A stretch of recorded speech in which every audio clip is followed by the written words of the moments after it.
ناظرین، پاکستان کی جو افغان طالبان کی ٹھکائی ہے یہ جاری رہے گی، رک جائے گی، آگے چلے گی، کہاں تک چلے گی، اس کا نتیجہ کیا نکلے گا، اور پھر یہ کہ کیا افغان طالبان رہیں گے تو کیسے رہیں گے، جائیں گے تو کون آئے گا، اور کون کس کے ساتھ ہے، سعودی عرب، قطر، یو اے ای اور ترکی، اور پھر یہ کہ چائنا اور امریکہ اور علماء دیوبند کس کے ساتھ، میں یہ بتاؤں گا آپ کو کون کس کے ساتھ ہے، اور پھر یہ کہ واخان کی پٹی کا کیا ہوا ہے۔ اصل میں تو بڑی خبر یہ ہے، واخان کی پٹی پہ سودا ہو رہا ہے یا واخان کی پٹی جو ہے پھر ایک دفعہ کھڈے میں جا رہی ہے، یہ والا ایشو۔ ان سب اہم خبروں پر کے ساتھ میاں طاہر۔ تو پہلی بات تو یہ ہے کہ ابھی بہت سے لوگوں کے ہاں یہ سوال ہے، میرے سمیت یہ سوال رہا ہے، میں نے اس کا جواب تو ڈھونڈا ہے، لیکن بہت سے لوگوں کے ہاں یہ سوال ہے کہ پاکستان نے اس سے پہلے بھی 2-3 دفعہ کارروائی کی ہے، اور یہ چھوٹی موٹی کارروائی کر کے پھر واپس ہو جاتے ہیں۔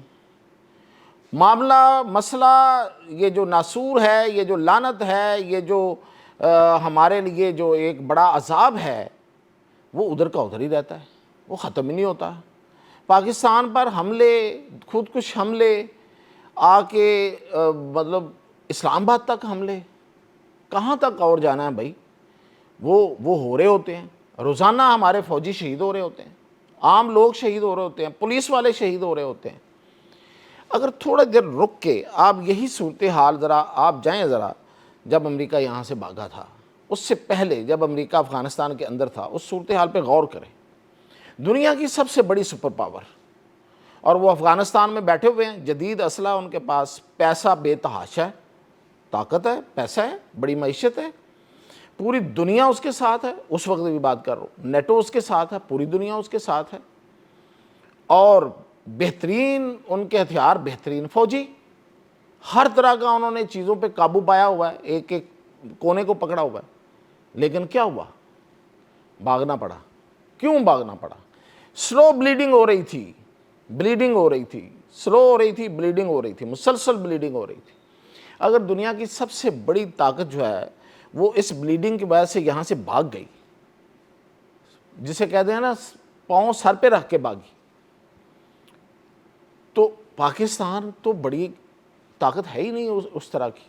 ہماری تو معیشت ہی ابھی مطلب جس طرح کی حالت ہے، ہم اس سلو بلیڈنگ کو کیسے برداشت کر سکتے ہیں؟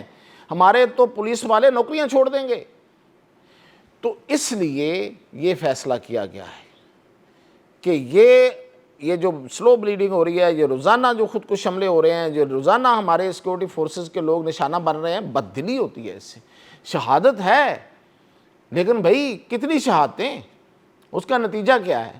شہید ہمیشہ مسلمان ہوتے ہیں اور فخر کے ساتھ ہوتے ہیں، لیکن شہادت کا پھر کوئی صلہ ہوتا ہے، کوئی فتح ہوتی ہے، اس کا کوئی فاتحانہ اخیر انجام ہوتا ہے، یہ تو چلتی جا رہی ہے۔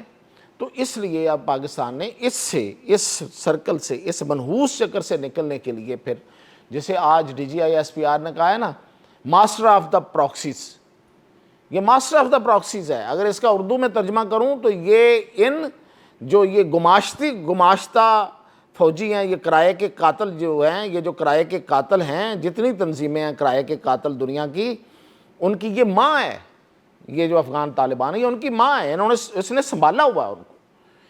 تو اس کا خاتمہ ضروری ہے، یہ فیصلہ کیا گیا ہے۔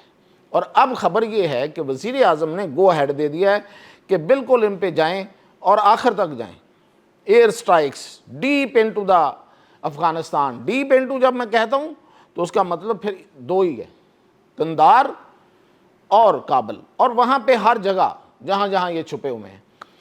تو اب میں بڑے دعوے تو نہیں کروں گا، کیونکہ ظاہر ہے پاکستان کی یہ کچھ سیکریسی کے بھی معاملات ہوتے ہیں، جنگ ہے، تو اس میں بڑی باتیں نہیں اس طرح کی کرنی چاہیے کہ جن پہ اعتراض ہوتا ہے، ظاہر ہے، لیکن یہ ہے کہ اب ریپلیسمنٹ ہے، اب ختم۔ اب میں نے پہلے ہی کہا تھا کہ پاکستان اس کو افغان طالبان رجیم کہتا ہے، دراصل اس کا مطلب پتہ کیا ہے؟ یعنی کہ جب پاکستان کلوز ڈور بات کرتا ہے نا اس پہ ملکوں کے ساتھ، باقیوں کے ساتھ، تو وہ کہتا ہے کہ یہ حکومت نہیں ہے، یہ ایک ٹولہ ہے، یہ گروہ ہے۔ بالکل سیدھا سیدھا پاکستان کا موقف یہی ہوتا ہے، ظاہر آفیشلی پھر بات اس طرح سے نہیں کی جاتی۔ تو پاکستان اب اس ٹولے کو ختم کرنا چاہتا ہے۔ یہ جو ماں ہے نا دہشت گردوں کی، یہ جو ماسٹر آف دا پراکسیز ہے، ماں ہے، اس کو اب اس کا یہ خاتمہ یہ ہوگا تو پراکسیز ختم ہوں گی۔ ایک بات تو یہ میں نے آپ کو بتا دی کہ اب ان کی جگہ کس نے لینی ہے، تو وہ جو جن نے لینی ہے ان کے ساتھ بات چیت ہے پہلے سے، ظاہر ہے معاملات تو اسی طرح ہوتے ہیں، وہ آپشن اوپن رکھے جاتے ہیں، بات چیت چل رہی ہوتی ہے۔ اب وہ بات چیت جو ہے وہ اس حد تک پہنچ چکی ہے کہ وہ آئیں گے اور وہ ان کی جگہ آہستہ آہستہ ریپلیس کریں گے، اور انہی کے ساتھ یہ طے ہوا ہے کہ واخان سے جلال آباد تک یہ پٹی پاکستان کی ہے۔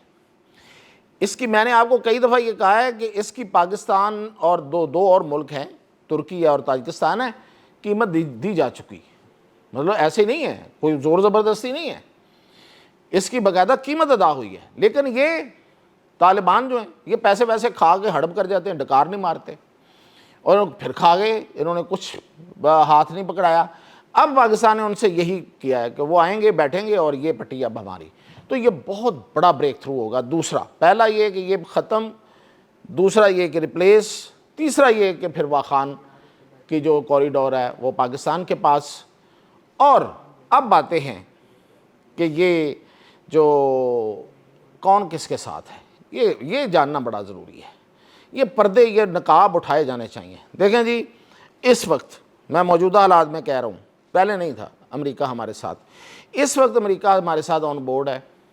وہ کہتا جی مکائیں ان کو، ختم، فارغ۔ چائنا نے باقاعدہ کہا ہے تو ان کے رکھو، یس۔ سعودی عرب ہمارے ساتھ ہے، سعودی عرب کا آپ میڈیا دیکھیں، ہم سے زیادہ بڑھ چڑھ کے وہ ہماری جو کل کی کارروائی ہے اس نے پیش کیا ہے۔ قطر نہیں، قطر کا میڈیا الجزیرہ نہیں ہے، وہ ہمارے خلاف ہے، اس کی سٹوریز دیکھ لیں، وہ جس طریقے سے وہ کر رہا ہے، اور وہ کہہ رہا ہے کہ پاکستان کو بہت نقصان پہنچایا، اور وہ یہ بھی کہہ رہا ہے کہ پاکستان نے پہلے حملہ کیا تھا، یعنی کہ انتہا ہے جھوٹ بولنے کی۔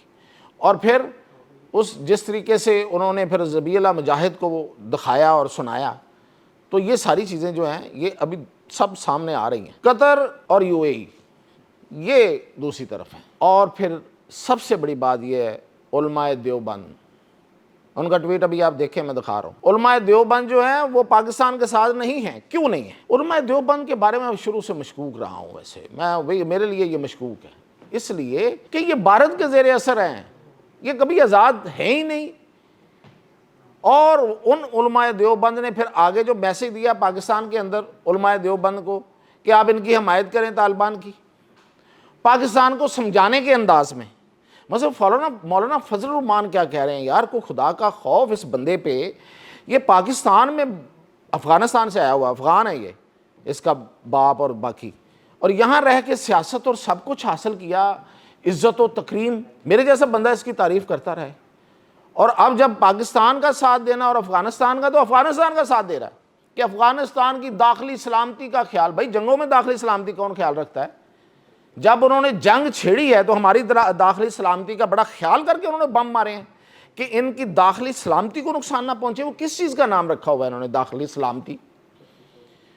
تو یہ دراصل دیکھیں، یہ بات پکی ہے کہ علماء دیوبند کوئی آزاد انسٹیٹیوشن نہیں ہے، پوری دنیا جانتی ہے اس بات کو، اور سعودی عرب سمیت۔ میں نے ایک دفعہ آپ کو کہانی بھی بتائی تھی کہ کیوں وہاں پہ تبلیغی جماعت کو بین کیا گیا تھا، پھر کبھی اس کی تفصیل بتاؤں گا۔ علماء دیوبند غلام ہیں بھارت کے، وہ بھارت کے کہنے پہ کرتے ہیں، وہ راؤ کے کہنے پہ کرتے ہیں۔ انہوں نے ابھی بھی یہ جو ٹویٹ کیے ہیں علماء دیوبند کے ٹویٹر اکاؤنٹ سے، ہینڈل سے، اور پاکستانی علماء اور ان سب کو انہوں نے جو ترغیب دی ہے، یہ دراصل افغان دہشت گردوں کی، افغان طالبان دہشت گردوں کی حمایت ہے، پاکستان کی مخالفت ہے، اور ہمارے حساب سے یہ ہم میں سے نہیں ہے، یہ ہم میں سے نہیں ہے، یہ ان کے ساتھ ہے۔ تو مولانا فضل الرحمان ہے یا کوئی اور مولوی جو دیوبندی ان کے ساتھ جانا چاہتا ہے، وہ ادھر چلا جائے، ادھر نہ رہے، اس کا کوئی کام نہیں ہے اس میں، کیونکہ اب ہمارے ہاں کوئی گنجائش نہیں ہے کسی بھی طالبان کی۔ اب ان دہشت گردوں کو ختم ہونا ہے، ان کا خاتمہ لکھا جا چکا۔ تو اب میں آپ کو جو خبر دے رہا ہوں وہ یہ ہے کہ یہ ایک نئی لہر ایئر سٹرائکس کی شروع ہوگی، اور ان کے خاتمے تک وہ جاری رہے گی۔ اجازت دیجیے۔